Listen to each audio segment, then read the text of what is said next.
Okay. మనకి మహబూబ్ నగర్‌లో ఈ చిరుత సంచారం గురించి ఉన్న సమాచారం మేరకు లాస్ట్ 1 వీక్ 10 డేస్ నుంచి గూడా ఇక్కడ చాలా విస్తృతంగా పర్యవేక్షణ అనేది పెట్టడం జరిగింది.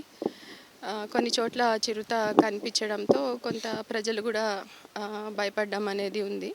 సో, దాని గురించి మనకి అటవీ శాఖ, పోలీస్ శాఖ, తర్వాత మన మున్సిపల్ సిబ్బంది ఇట్లాగా అందరూ గూడా ఈ సర్చ్‌లో పార్టిసిపేట్ చేస్తున్నారు. టీమ్స్ ఫామ్ చేసి మనకి 24/7 టీమ్స్ ఇక్కడ విస్తృతంగా తిరగడం అనేది జరుగుతుంది. మీరు చూస్తున్నారు ఆ పైన గూడా గుహలు ఉన్నాయి. అక్కడి వరకు గూడా వెళ్ళి మన వాళ్ళు చాలా రెగ్యులర్‌గా వాచ్ చేయడం అనేది జరుగుతుంది. అయితే గత 3, 4 రోజుల నుంచి మనకి కనిపించలేదు. ఎక్కడ బయటికొచ్చిన దాఖలాలు అయితే లేవు.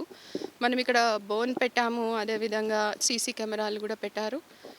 డ్రోన్‌తో గూడా ట్రై చేస్తున్నాము ఎక్కడైనా ఆనవాళ్ళు దొరుకుతుందా అని. బట్ ఎక్కడ గూడా ఏం కనిపించలేదు. కాబట్టి ప్రజలందరూ కొంత భయపడకుండా కొన్ని జాగ్రత్తలు తీసుకోవాలి.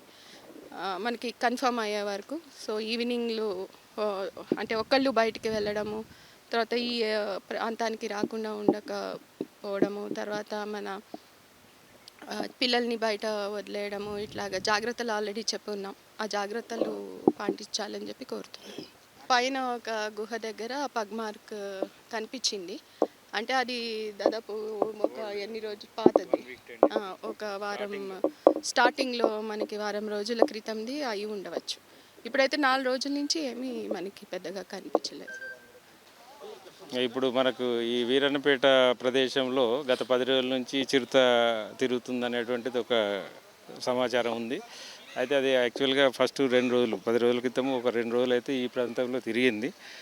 ఆ తర్వాత నుంచి పెద్దగా మనకు సైటింగ్ అయిన ఆనవాళ్ళు లేవు. మనం రెగ్యులర్గా దీంట్లో పెట్రోలింగ్ చేపిస్తున్నాం. మన స్టాఫ్ అంతా కూడా forest department staff, police staff. అదేవిధంగా దాన్ని ఒకవేళ ట్రాప్ కింద కూడా చేయడానికి మనం ప్రయత్నం చేసాం. బోన్ ఏర్పాటు చేసాం. అక్కడ మీరు ఇప్పుడు చూశారు. అట్లనే 2-3 దిక్కుల కెమెరాలు కూడా ఏర్పాటు చేసాం. సో ఆ కెమెరాలలో కూడా మనకు దాని మూమెంట్ తెలుస్తుంది అనేది చేసాము, కానీ పెద్దగా మూమెంట్ అయితే మనకు తెలియలేదు. సో ఇప్పుడు ఆ పైన అదంతా కూడా మనం ఈరోజు ఉదయం 8 గంటల నుంచి కోంబింగ్ చేసాం. ఎక్కడ కూడా ఆనవాళ్ళు ఏం కనిపించలేదు. పెద్ద పెద్ద గుహలు ఉన్నాయి, 2 సేఫ్టీ ప్లేసెస్ కూడా ఉన్నాయి. సో చిరుతలు జనరల్గా ఇది సీజన్, వాటికి ఏమిటంటే బ్రీడింగ్ చేయడానికి, పిల్లల్ని కనడానికి ఇది మంచి సీజను. సో ఆ సీజన్లో ఏం చేస్తాయంటే సేఫెస్ట్ ప్లేస్ ఎత్తుక్కుంటాయి. సో ఇది ఫారెస్టే, మనకి ఇది ఫారెస్ట్, కంటిన్యూస్ ఫారెస్ట్. ఒక 30,000 ఎకరాల కంటిన్యూస్ అప్పనపల్లి నుంచి మనకు నవాపేట, మైసమ్మ టెంపుల్ అదంతా ఉంది. ఇది కంటిన్యూస్ ఫారెస్ట్ అనమాట. కాకపోతే ఈ మధ్యలో ఆ హైవే వచ్చి దీన్ని ఒక పార్ట్ కింద, ఈ గుట్టను ఒక పార్ట్ కింద విడిపోవడం జరిగింది. బట్ దాని ప్లేస్లో మనం వచ్చాము.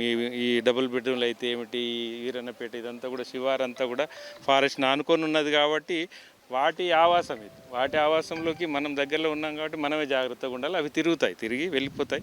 సో సేఫ్టీ ఉంటే ఆ ప్లేస్లో ఉండి పిల్లల్ని పెట్టడానికి అది అవకాశం ఉంటుంది కాబట్టి. కానీ ఈ 2-3 రోజుల నుంచి చూసినట్టయితే వెళ్ళిపోయినట్టుగానే మనకు కొంత తెలుస్తుంది.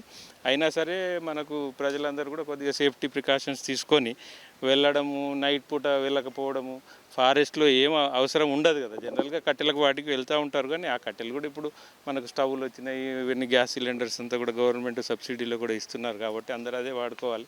పెద్దగా మేకల వాళ్ళకు కూడా ఈ సందర్భంగా మనం చెప్తున్నాం, అంటే వెళ్ళకుండా ఉండడమే మంచిది గుట్టల మీదకి అక్కడికి. సో ఈ రకంగా మనం అంత చర్యలు తీసుకుంటాం. ఇంకా కొన్ని రోజుల వరకు కూడా వాచ్ చేసుకుంటూ ఉంటాము. ఎలాంటి అవాంఛనీయ సంఘటనలు జరగకుండా మనకు పోలీస్ డిపార్ట్మెంట్ సపోర్ట్ కూడా ఉన్నది. కలెక్టర్ గారి ఆదేశాలతో ఎప్పటికప్పుడు మనం డ్రోన్తో కూడా దాన్ని సెర్చ్ చేస్తున్నాము. ఈ రకంగా మనం అన్ని జాగ్రత్తలు తీసుకుంటున్నాం.